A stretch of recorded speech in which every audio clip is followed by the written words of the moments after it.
Practice set 8। ठीक है, तो प्रैक्टिस सेट 8 का ये अंकगणित परीक्षण है।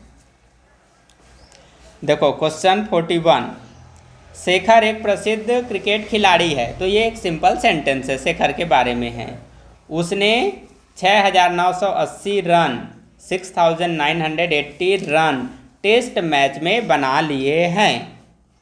वह 10,000 रन पूरे करना चाहता है। उसे कितने रनों की आवश्यकता है?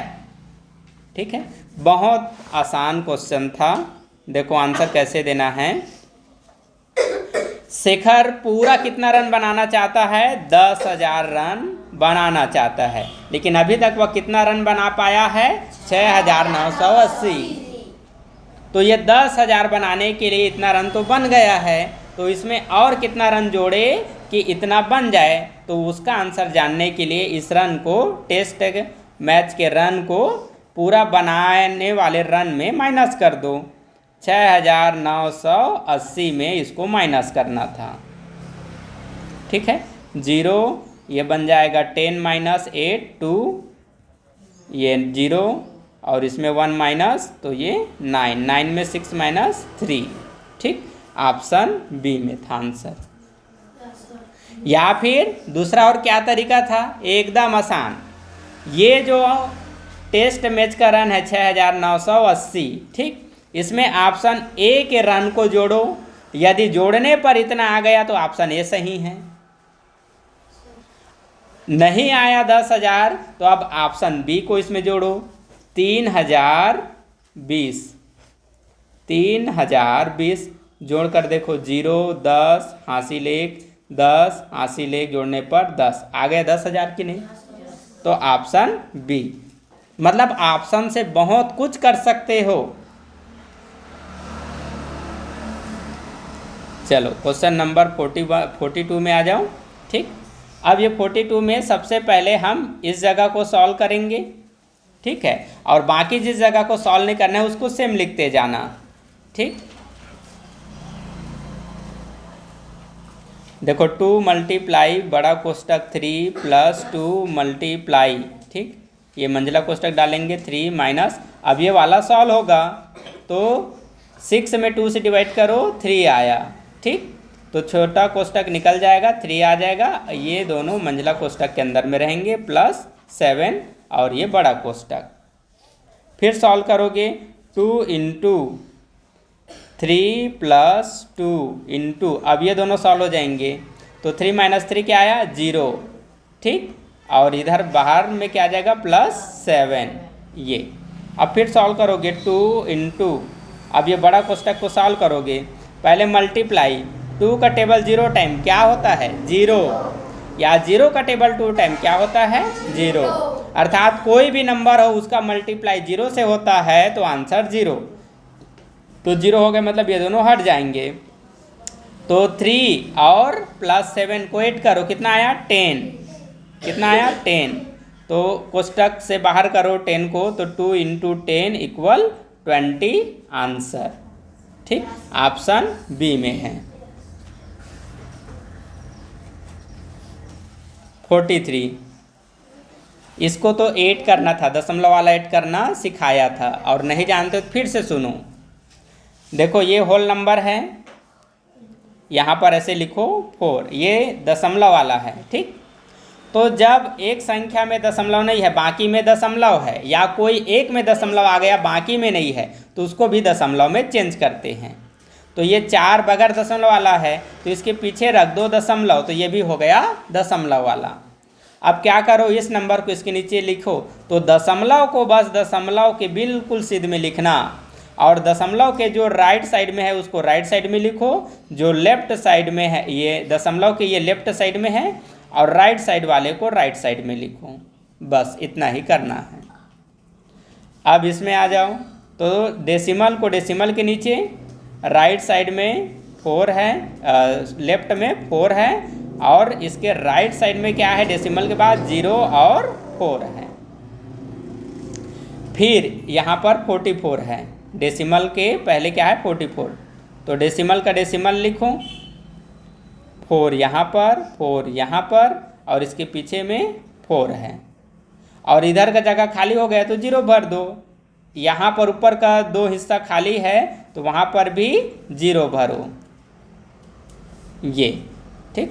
अब ये बगैर दशमलव वाला है, तो बगैर दशमलव वाला दशमलव लिखकर दशमलव के सामने में ऐसे लिखना है ये, और खाली जगह पर 0 भर दो। अब इसे ऐड करो तो ये आया 8, ये आया 8 दशमलव, अब ये आ जाएगा 4, 5 बार है तो 4 पंचे 20, हासिल आया 2, 4 दूनी 8 और 2 10, हासिल आया 1, 1 और 4 5, तो 500.88 ऑप्शन में है।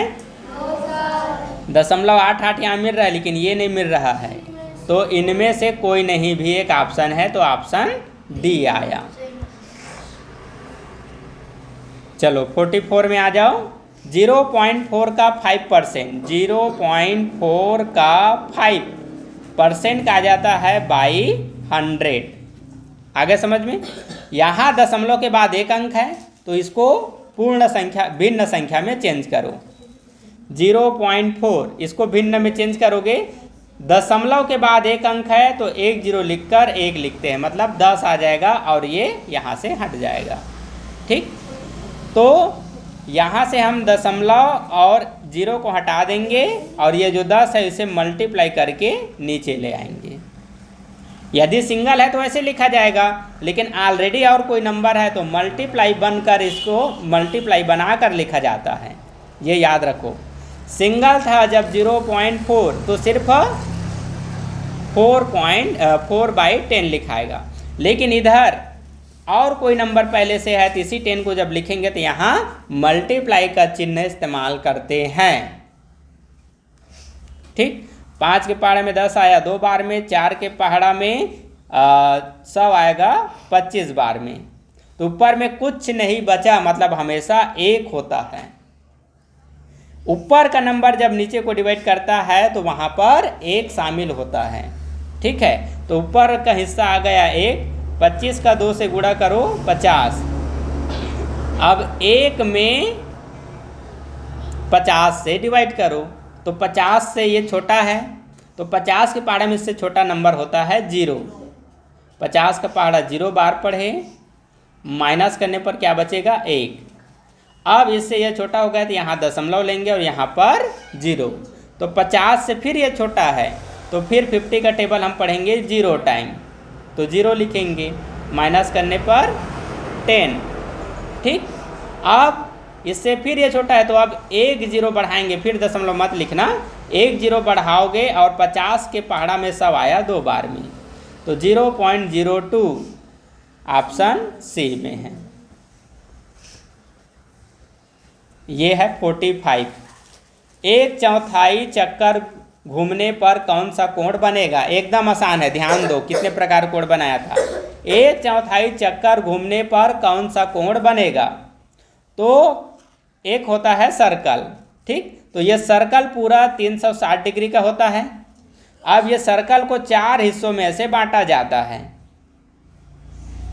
ये सर्कल को 4 हिस्सों में बांटा जाता है। ठीक है, तो 1/4 को लिखते हैं 1/4, मतलब कि एक आकृति को 4 हिस्सों में बांटा गया है तो उसका जो सिर्फ एक हिस्सा है वह कौन सा कोण बनेगा? तो ये पहला, दूसरा, तीसरा, ये चौथा, 4 हिस्सा है। अब इसका सिर्फ पहला हिस्सा की बात हो रहा है, यहाँ से यहाँ तक का, तो ये वाला जो सीधा ऐसे कोण बन रहा है यहाँ से यहाँ तक ऐसे, ये वाला कोण, ये तो ये 90 डिग्री का कोण है कि नहीं? तो 90 डिग्री के कोण को बोलते हैं समकोण। ये 46 भी इसी प्रकार से है। ठीक है, तो ये जो कोण बना हुआ है ये किस प्रकार का कोण है? देखो, कोण का पहचान बताता है ये वाला, ये जो आधा सर्कल की तरह है ना, वही बताता है कहाँ से कहाँ तक का कोण आपको जानना है। ठीक है, तो जैसे हम इसको 4 हिस्से में बांटते हैं, ये रहा 4 हिस्से में हमने बांट दिया। ठीक, तो यहाँ से यदि यहाँ तक रहेगा, मतलब मान लेते हैं ये 0 है और ये 90, तो ये रहा समकोण। अब 90 से इधर जैसे ही आगे जाता है तो उसे हम कौन सा कोण बोलते हैं? हाँ, कौन सा कोण होता है? अधिक कोण। कौन सा कोण होता है? अधिक कोण। ठीक, और सिर्फ 90 में है तो सम कोण, और ये वाला में होता है सिर्फ 180 डिग्री में आ गया तब उसको कितना बोलते हैं? सरल कोण। कौन सा कोण बोलते हैं? सरल कोण।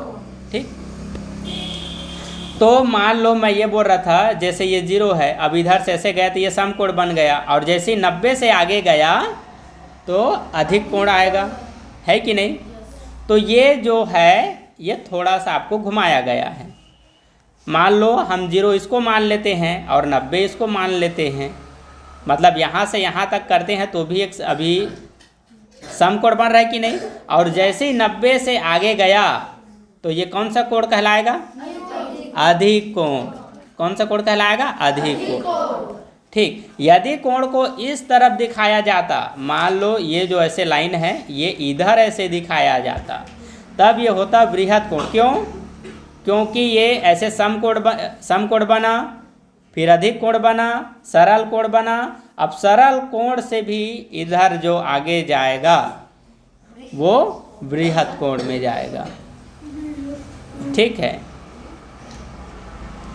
तो इसको ना इधर से लाया गया है, इधर से इधर ऐसे घुमा दिया गया, मतलब ये क्या है? अधिक कोण है। मतलब ये समकोण था यहाँ तक, यहाँ से यहाँ तक समकोण, और 90 से आगे हो गया लेकिन इस लाइन को अभी पूरा टच नहीं किया है, तो ये क्या होगा?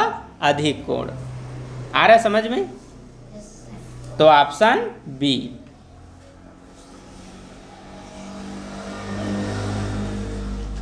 (47) देखो, एक रेलगाड़ी 75 किलोमीटर प्रति घंटा की गति से दौड़ रही है मतलब चल रही है। 350 किलोमीटर की दूरी तय करने में उसे कितना समय लगेगा? बहुत सिंपल क्वेश्चन है। क्या क्या दिया है उसे लिखना है। यदि किलोमीटर प्रति घंटा दिया है तो वो क्या है? चाल। तो चाल बराबर दिया है 75 किलोमीटर प्रति घंटा। 350 किलोमीटर, किलोमीटर लिखा है मतलब वो दूरी है, तो दूरी बराबर दिया है 350 किलोमीटर। ठीक, और इसको तय करने में कितना समय लगेगा पूछा गया है। समय बराबर क्या? तो समय का फार्मूला इस्तेमाल करो। समय बराबर होता है दूरी बटा चाल। तो दूरी पता है 350 किलोमीटर और चाल दिया है 75 किलोमीटर प्रति घंटा। अब यहाँ एक चीज़ सिमिलर है, क्या? दूरी किलोमीटर में है और चाल में जो दूरी है वो भी किस में लिखाया है? किलोमीटर में है। ठीक, तो यहाँ पर यूनिट चेंज करने की ज़रूरत नहीं है। ठीक है, अब इसका हम लोवेस्ट फॉर्म निकाल लेते हैं। ये फ्रैक्शन बना, फ्रैक्शन कहीं पर भी दिखाई दे लोवेस्ट फॉर्म, इसी में सबसे ज़्यादा गलत होता है। दोनों को डिवाइड करने वाला बड़ा सा बड़ा नंबर 25 है, 25 है। लास्ट में यदि 25 आता है कोई नंबर का, इधर कुछ भी नंबर हो, 25 आए, 50 आए या 100 आ जाए, 2 0 आ जाए, तो वो सब 25 से डिवाइड होता है। ठीक है, हाँ ये 5 से भी डिवाइड है लेकिन फिर निकालना पड़ेगा, फिर से उसका और सरल रूप निकालना पड़ेगा, वैसे भी कर सकते हो। ठीक, तो मैं डायरेक्ट 25 से करता हूँ। 25 के पाड़ा में 75 आएगा 3 बार में। ठीक, और 350 कितने बार में आएगा भाग कर लेते हैं। एक बार पढ़े, माइनस करने पर ये, और 100 आ जाएगा 4 टाइम में, 14 टाइम में आया। ठीक, अब ऑप्शन में तो ये तो आपको नहीं दिखाई दे रहा है, ऑप्शन में दिखाई दे रहा है समय 4 घंटा, 5 घंटा, 4 घंटा 30 मिनट, 4 घंटा 40 मिनट। तो इसको कैसे निकालना है? आओ देखो इधर, ध्यान देना। देखो ऐसे 14 लिखना और 3 से डिवाइड करना। ठीक, तो 3 का पहाड़ा जितने बार पूरा पढ़ सकते हो वह कहलाएगा घंटा। तो जैसे कि 3 चौक होता है 12, 4 बार पूरा पढ़े तो ये 4 क्या कहलाया? घंटा। अब माइनस करो, कितना बचा? 2। ठीक, तो ये जो बचा है इसका कितना मिनट बनेगा, इसको कैसे पता करते हैं? ये तो आपका होल नंबर हो गया, इसको कुछ नहीं करना है। ठीक, जब मिश्र भिन्न बनाते हैं तो होल नंबर पहले लिखते हैं, रिमाइंडर नंबर को ऊपर में, डिवाइजर नंबर को नीचे में, ऐसे लिखते हैं। तो ये 4 का मतलब तो 4 घंटा हो गया। ठीक, इसका काम खत्म, ये दोनों का काम बचा है। तो ये जो बचा है या 1 घंटे का कितना हिस्सा है पता करना है। तो उसके लिए क्या करोगे, 1 घंटे में होता है, ये तो घंटा नहीं है, घंटा होता तो फिर 4 घंटा की जगह और बढ़ जाता है कि नहीं। तो ये 1 घंटे का कितना हिस्सा है पता करना है। तो 1 घंटा में होता है 60 मिनट, तो 60 मिनट से इसमें मल्टीप्लाई करना है।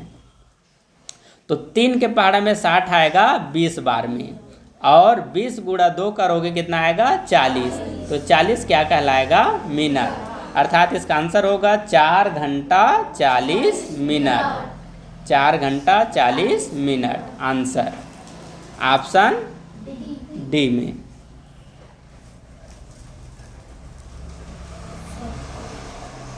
फोर्टी 48 में आ जाओ, ये भी सिंपल है। ऑप्शन को लेकिन ध्यान देना, देखो ये 500 सेंटीमीटर है और ये 50 मीटर, तो सेंटीमीटर और मीटर दोनों अलग अलग चीज़ है। ठीक, ये सेंटीमीटर है, ये मीटर है, और ये 5 किलोमीटर है, और ये सब को जोड़कर बताना है मीटर में। ये देखो ऑप्शन किस में पूछा है, मीटर में। 500 सेंटीमीटर, 50 मीटर, 5 किलोमीटर। ठीक, सेंटीमीटर सबको किस में चेंज करना है, मीटर में। तो सेंटीमीटर को मीटर में चेंज करने के लिए 100 से भाग किया जाता है, और मीटर को मीटर में चेंज करना है तो कुछ नहीं करना है भाई, मीटर है मीटर ही रहेगा। आ रहा है समझ में कि नहीं, दिमाग दौड़ रहा है कि नहीं। मीटर में पूछा है, ये तो ऑलरेडी मीटर में है, तो उसको कुछ करोगे क्या, नहीं, चुपचाप रहेगा वो। इन दोनों के बीच में आएगा तो गड़बड़ हो जाएगा। अब ये है किलोमीटर, ये मीटर में है क्या, नहीं, तो किलोमीटर को मीटर में चेंज करना है। यदि आपको किलोमीटर को मीटर में चेंज करना है तो 1000 मीटर से मल्टीप्लाई किया जाता है। ठीक, तो 100 से 500 में भाग करेंगे, यहाँ पर आया 5 मीटर। ठीक, और ये तो ऑलरेडी है 50 मीटर, और 5 में 1000 से मल्टीप्लाई करेंगे, ये हो जाएगा 5000 मीटर। आ गया समझ में। अब सबको क्या करेंगे, जोड़ेंगे, तो ये आया 5,5,0,5। ठीक, 5055 मीटर, 5055 मीटर। तो बताओ, था सिंपल। यहाँ आ जाओ, 2/9 के समतुल्य भिन्न ज्ञात कीजिए जिसका हर 63 हो।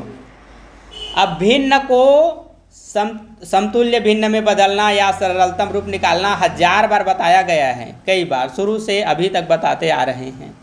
अब तो भी कई लोगों का गलत आएगा, तो हम क्या करें, एकदम सरल था। देखो, हर 63 होना चाहिए, यहाँ पर है, यहाँ पर है, यहाँ पर है, इसमें तो नहीं है, तो ऑप्शन बी ऐसे ही चला गया, उसको छोड़ देंगे।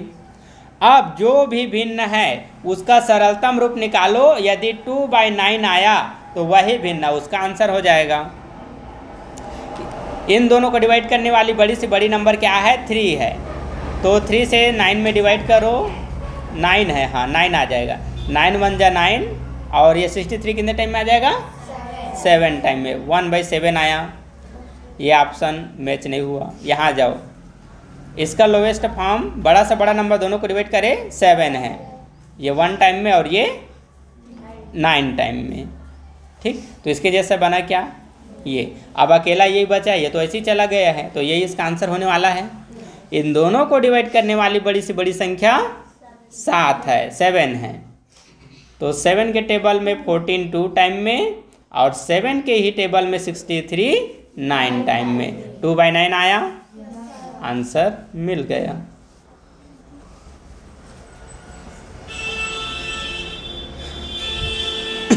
ये वाला, ये ऐसे सॉल्व होगा, 50 में देखो एक आयत की लंबाई 16 सेंटीमीटर है, ये सेंटीमीटर में है, चौड़ाई 8 सेंटीमीटर में है। यदि किसी वर्ग का क्षेत्रफल, मतलब वर्ग का क्षेत्रफल निकालना पड़ेगा, ठीक है, किसी वर्ग का क्षेत्रफल आयत के क्षेत्रफल से 2 गुना हो तो वर्ग की भुजा क्या है, वर्ग की भुजा निकालना है। अब जो नंबर दिया है वो तो आयत का है और पूछ रहा है वर्ग की भुजा। एकदम आसान है। देखो एक हम आयताकार आकृति बनाएं, ठीक है, इसकी लंबाई 16 सेंटीमीटर, चौड़ाई 8 सेंटीमीटर, ठीक। तो वर्ग की लंबाई चौड़ाई पता है तो इसका हम क्या निकाल सकते हैं, क्षेत्रफल, आयत का क्षेत्रफल। तो आयत का क्षेत्रफल हो जाएगा लंबाई गुणा चौड़ाई, तो 16 अट्ठे 16 पंचे 80, 16 छक्के 96, 16 सत्ते 112, 16 अट्ठे 128, तो 128 वर्ग सेंटीमीटर, ये क्या है इसका क्षेत्रफल। अब क्वेश्चन क्या बोला है, किसी वर्ग का क्षेत्रफल आयत के क्षेत्रफल से 2 गुना होगा, मतलब आयत का जितना क्षेत्रफल होगा उसका 2 गुना किसका होगा, वर्ग का क्षेत्रफल होगा। अर्थात यदि आपको वर्ग का क्षेत्रफल बताना है, वर्ग का क्षेत्रफल बताना है तो क्या करना पड़ेगा, जो आयत का क्षेत्रफल है इसका ये वर्ग का क्या है, वर्ग का क्षेत्रफल आयत से 2 गुना है, ठीक। तो वर्ग के क्षेत्रफल में 2 से मल्टीप्लाई कर दो, कितना बना, ये 16 कैरी 1 4 और 1 5 और ये 2, तो वर्ग का ये रहा क्षेत्रफल, ये किसका क्षेत्रफल है, वर्ग का, ठीक। आयत का क्षेत्रफल ये है 128 और इसका 2 गुना क्षेत्रफल है वर्ग का 256, ये क्या है, वर्ग का क्षेत्रफल। अब पूछा गया है वर्ग की भुजा, वर्ग की क्या पूछा गया है, भुजा, मतलब ये एक वर्गाकार आकृति है, ठीक है। तो इसके अंदर का जो जगह है, पूरा ये जो घेरा हुआ जगह है वह है 256, तो इसका सिर्फ ये एक भुजा को बताना है, इसका ये वाला साइड कितना होगा या ये वाला, वर्ग की चारों भुजा बराबर होता है, तो सिर्फ एक भुजा कितना होगा बताना है।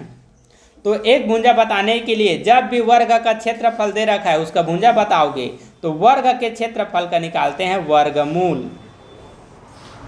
तो ये किसके वर्ग में आता है 256 बताओ, 11 का वर्ग कितना होता है 121, 12 का वर्ग 144, 13 का वर्ग 169, ठीक। 14 का वर्ग कितना होता है 196, 15 का वर्ग कितना होता है बताओ, ठीक है, तो 15 का वर्ग होता है 225। अब 16 का वर्ग, जिसका वर्ग पता नहीं रहेगा उसके लिए क्या करोगे, 16 गुणा 16 कर दो, 15 का पता नहीं तो 15 गुणा 15, ठीक है। 16 पंचे 80, 16 छक्के 96, हासिल 9, 16 एकम 16, 16 और 9 ये 15, हासिल 1, 225, 2 आया 256, ठीक। तो 256 का वर्गमूल कितना निकला 16, ठीक। तो यहाँ पर पूछा था भुजा, वर्ग की भुजा बराबर 16 सेंटीमीटर, ठीक, ये है इसका आंसर।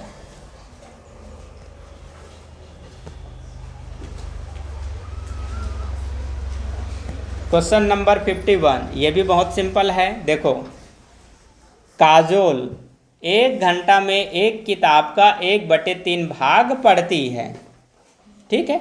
1 घंटा जब वो पढ़ाई करती है, कौन, काजोल, जब 1 घंटा पढ़ाई करती है तो किताब मतलब बुक में कितना पृष्ठ है हमें पता नहीं, लेकिन जितना भी पृष्ठ है उसका 1/3 भाग को पढ़ लेती है।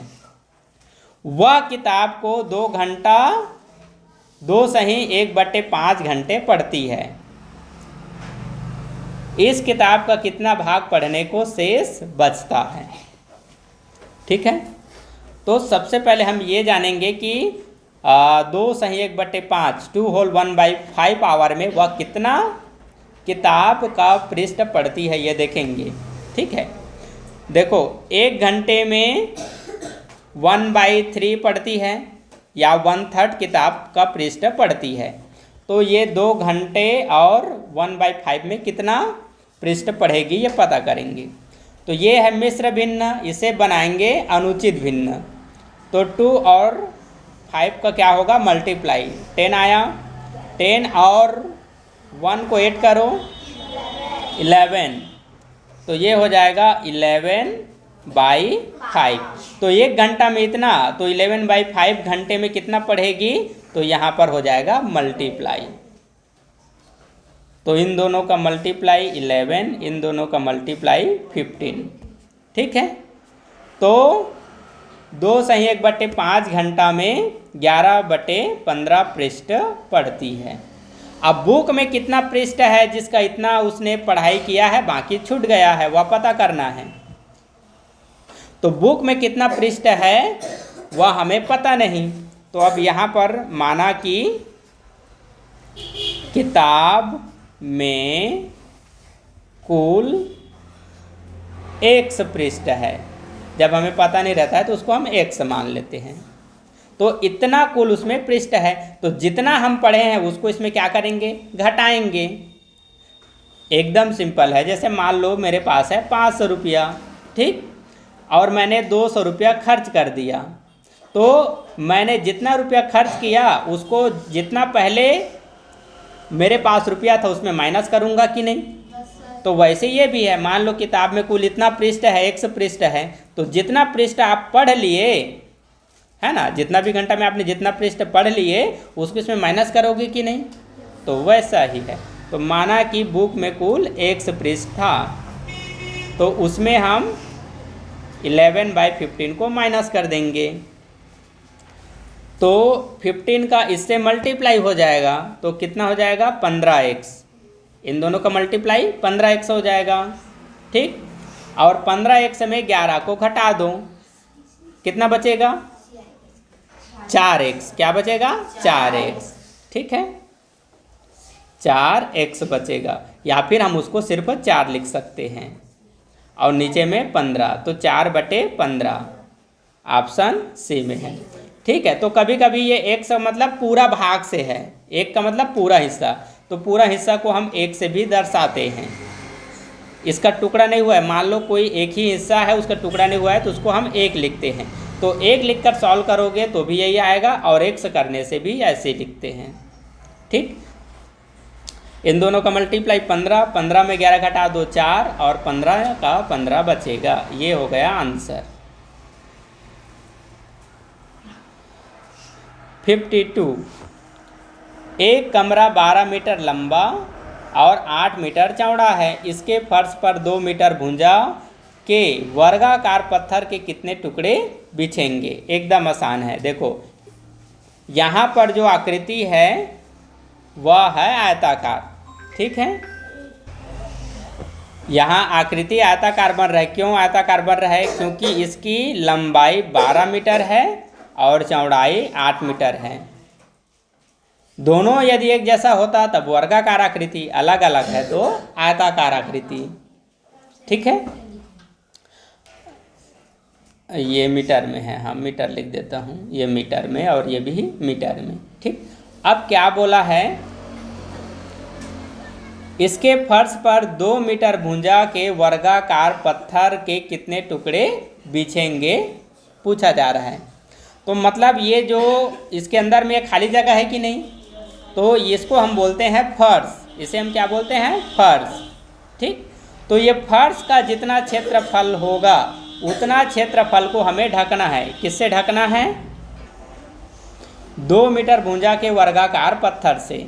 तो मान लो एक पत्थर बनाते हैं जिसका साइज है 2 मीटर, ये 2, तो इसका चारों तरफ क्या रहेगा 2 2।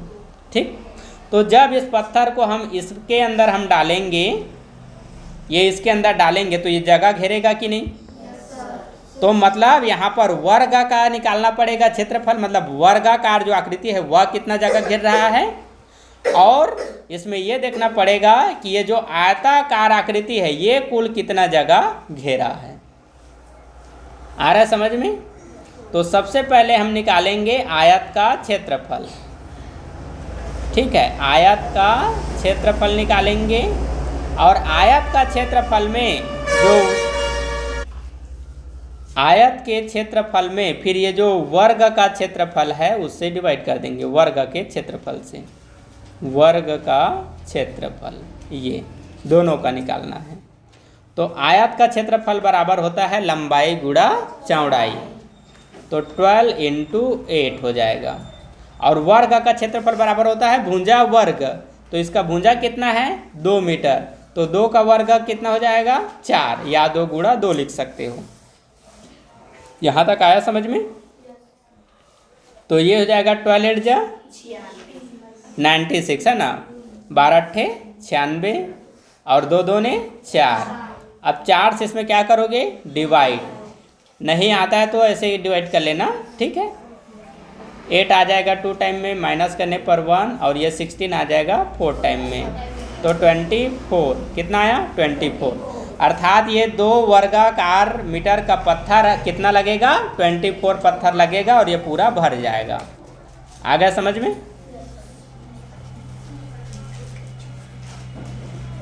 ये इसमें आ जाओ 53 में, ये भी बहुत सिंपल है।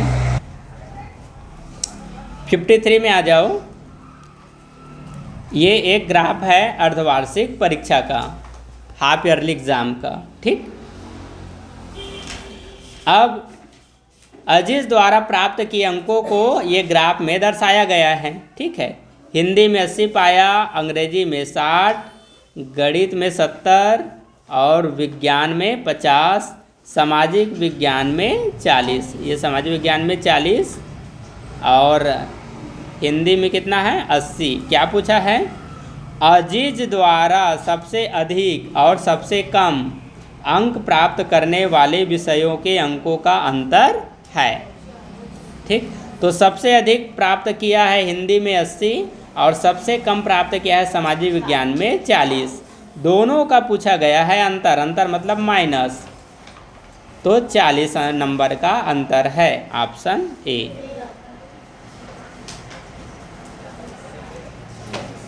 चलो 54 में आ जाओ।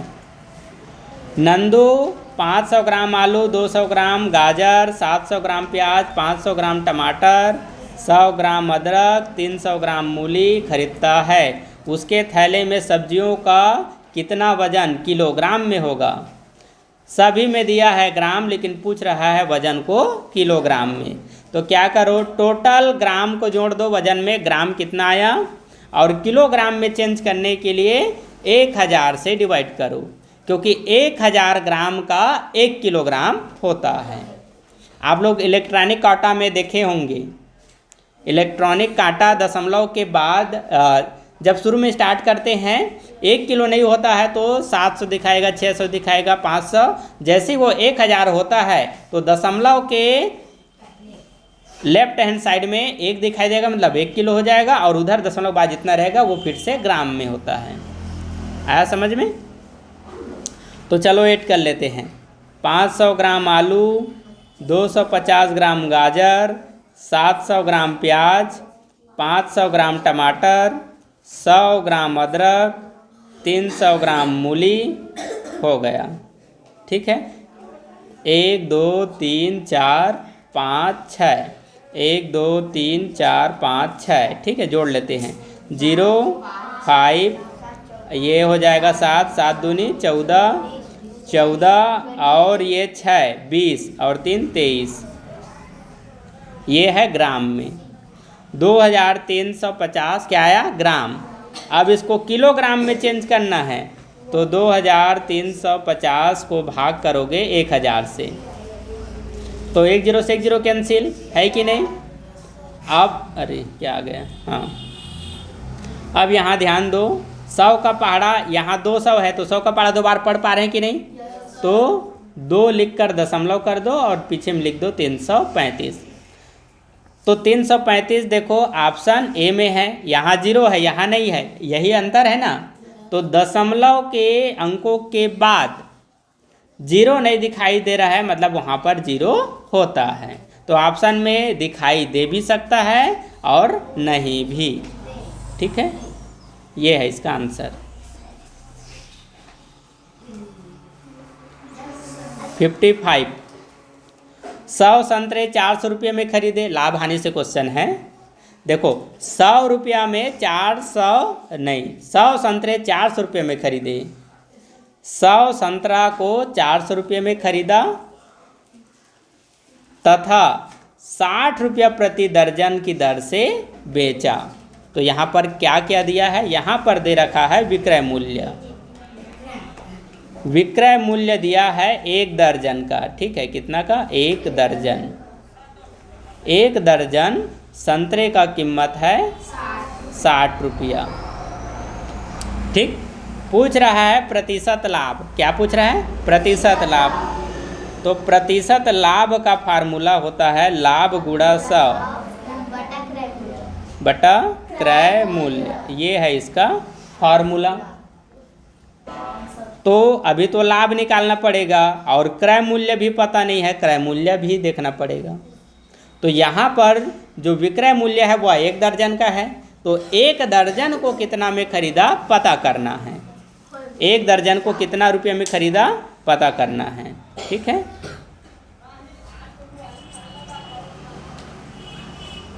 चलो। तो 1 दर्जन में होता है कितना संतरा? 12। 1 दर्जन मतलब 12 संतरा। ठीक, अब यहाँ पर 12 संतरा है तो पता करना पड़ेगा कि 1 संतरा मतलब 1 संतरा का कीमत कितना रुपया। देखो 100 संतरे को 400 में खरीदा तो 100 से 400 में भाग करो तो 1 संतरे का कितना कीमत आया? 4 रुपया। कितना आया?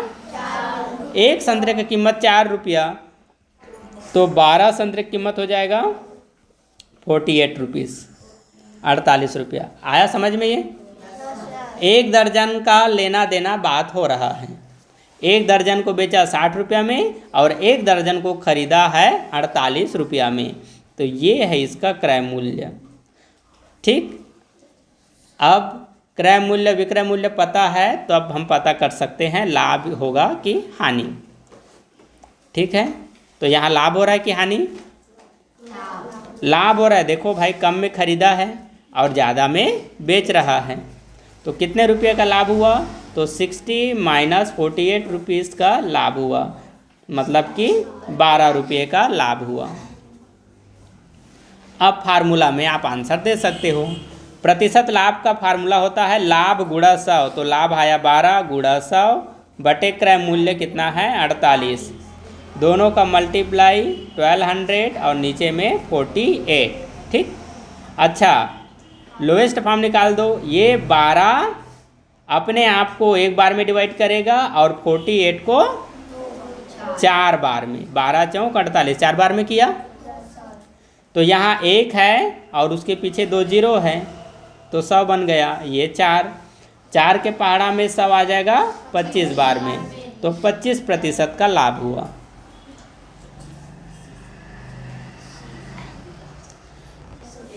क्वेश्चन नंबर 56, सबसे छोटी अभाज्य संख्या। अभाज्य संख्या का मतलब होता है ऐसा नंबर जो सिर्फ अपने ही नंबर से बस डिवाइड है और बाकी किसी से नहीं। ठीक, तो 0 ना भाज्य में है ना भाज्य में, 1 भी वैसी हो जाएगा। तो सबसे छोटा अभाज्य संख्या होगा 2। 3 भी अभाज्य है लेकिन सबसे छोटा पूछा था ना, तो सबसे छोटा क्या है? 2 है। ये वाला 57, ये भी बहुत सरल है। देखो क्या बोला है? 11 इकाइयाँ 11 दहाइयाँ प्लस 11 सैकड़ा को जोड़ देंगे तो क्या बनेगा? एकदम आसान है। देखो 11 इकाइयाँ, तो क्या करोगे? 11 मल्टीप्लाई, इकाई का मतलब क्या होता है? 1, तो 11 इकाई को ऐसे लिखोगे। 11 दहाइयाँ, तो 11 दहाई का मतलब होता है गुणा 10। फिर 11 सैकड़ा, तो 11 लिखो, सैकड़े का मतलब क्या है 100, तो ये 11 सैकड़ा। अब सॉल्व करो, 11 का पहाड़ा एक बार 11, 11 का पहाड़ा 10 बार 110, 11 का पहाड़ा 100 बार 1100, 2 0 फिर 1 1। आ रहा है समझ में ये? अब इसको जोड़ दो, 1 2 2 1, ऑप्शन सी आंसर। ये वाला आ जाओ 58, 70,560 70,560 में 5 और 6 के स्थानीय मानों का गुणनफल है। ये रहा 5 और ये रहा 6, इसका निकालना है स्थानीय मान, फिर दोनों का निकालना है गुणनफल। 5 का स्थानीय मान है 500, ये देखो इकाई दहाई सैकड़ा 500 की जगह पर था, मल्टीप्लाई 6 का स्थानीय मान कितना है, टेंस में है, तो मतलब 6 मतलब 60 हो जाएगा। दोनों का मल्टीप्लाई 6 5 जा 30, कितना जीरो बचा है, 1 और 2 3 जीरो, तो 1 2 3, 30,000, ऑप्शन सी आंसर।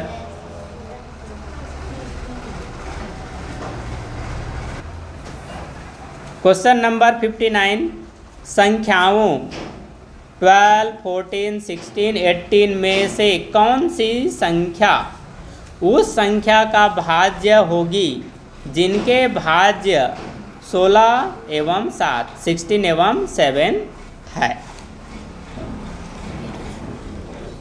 देखो इसमें ये बोल रहा है आपको सबसे पहले एक ऐसी संख्या को पता करना है, ठीक, एक ऐसी संख्या को पता करना है जो 16 का भी भाज्य हो और 7 का भी भाज्य, मतलब आप 16 से भी भाग करो उसी नंबर में और 7 से भी भाग करो तो पूरी तरह डिवाइड हो जाए। एक ऐसा भाज्य संख्या आपको पता करना है। भाज्य मतलब अंदर की संख्या। आ रहा है समझ में इतना?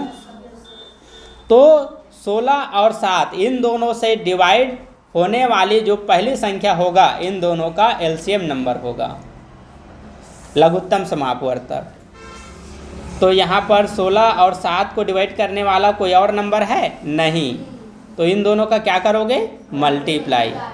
ठीक है, तो दोनों का मल्टीप्लाई कर देंगे, कितना आ जाएगा, 16 सत्ते 112, 16 सत्ते कितना हो जाएगा 112, ठीक, कितना हो जाएगा 112।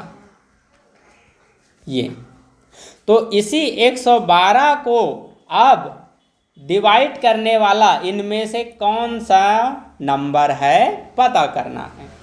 ठीक है, तो यहाँ पर 112 12 से डिवाइड नहीं है, 112 14 से डिवाइड है, और दूसरा चीज़ यह 16 से भी डिवाइड है, दो संख्याओं से डिवाइड है। ठीक है, यदि हम 112 को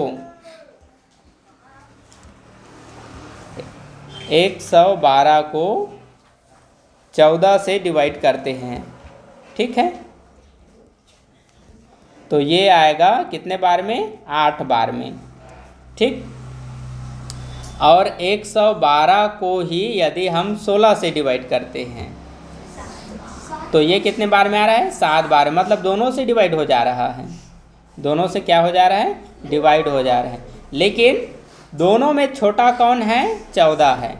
लेकिन बुक के अनुसार ये पूछा गया है कि इनमें से कौन सा एक ही नंबर है जो इस नंबर से डिवाइड हो। तो यहाँ तो दो नंबर आ गया, या तो ऑप्शन में 16 नहीं देना था, या फिर जो छोटा है उसको इसका शुरू में 14 डिवाइड कर रहा है तो 14 को इसका आंसर मानकर चलेंगे। ठीक है, तो यहाँ पर हम इसका आंसर मानेंगे 14 को। ठीक है, ये है 60 जो कि लास्ट क्वेश्चन है। क्वेश्चन नंबर 60, ये दो संख्याओं का निकालना है महत्तम समापवर्तक। तो महत्तम समापवर्तक कैसे निकालते हैं, बड़ी संख्या में छोटी संख्या से डिवाइड करते हैं।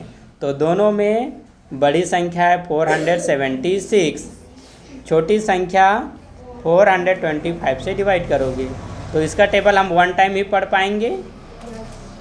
अब माइनस करेंगे 1 5 और ये तो 0 हो जाएगा। जैसे इस नंबर से ये छोटा हुआ तो इस नंबर को इस तरफ ले आते हैं, ठीक है, 425। अब इसका टेबल पढ़ेंगे तो इसका टेबल नहीं आता है, टेबल बना लेंगे। 102 आया। अब 3 टाइम पढ़ते हैं, 51 मल्टीप्लाई 3, तो 3 1 जा 3, 3 5 जा 15, अभी भी इससे छोटा है, ठीक है। कितने बार तक हम जा सकते हैं?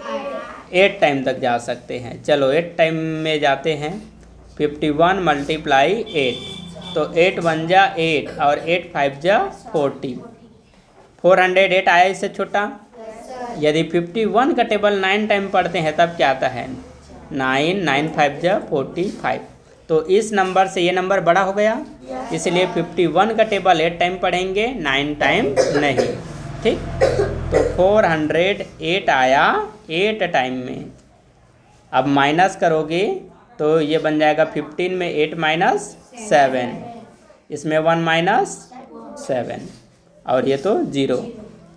अब 51 इस साइड आ जाएगा, ठीक। तो 17 दूनी 34 और 17 तिया 51, 3 टाइम में आया तो ये पूरी तरह डिवाइड हो गया। इस प्रकार निकालते हैं महत्तम समापवर्तक। तो लास्ट में जो नंबर कोई नंबर को डिवाइड करेगा, इसी डिवाइड करने वाले नंबर को कहते हैं महत्तम समापवर्तक। तो कितना आया? 17।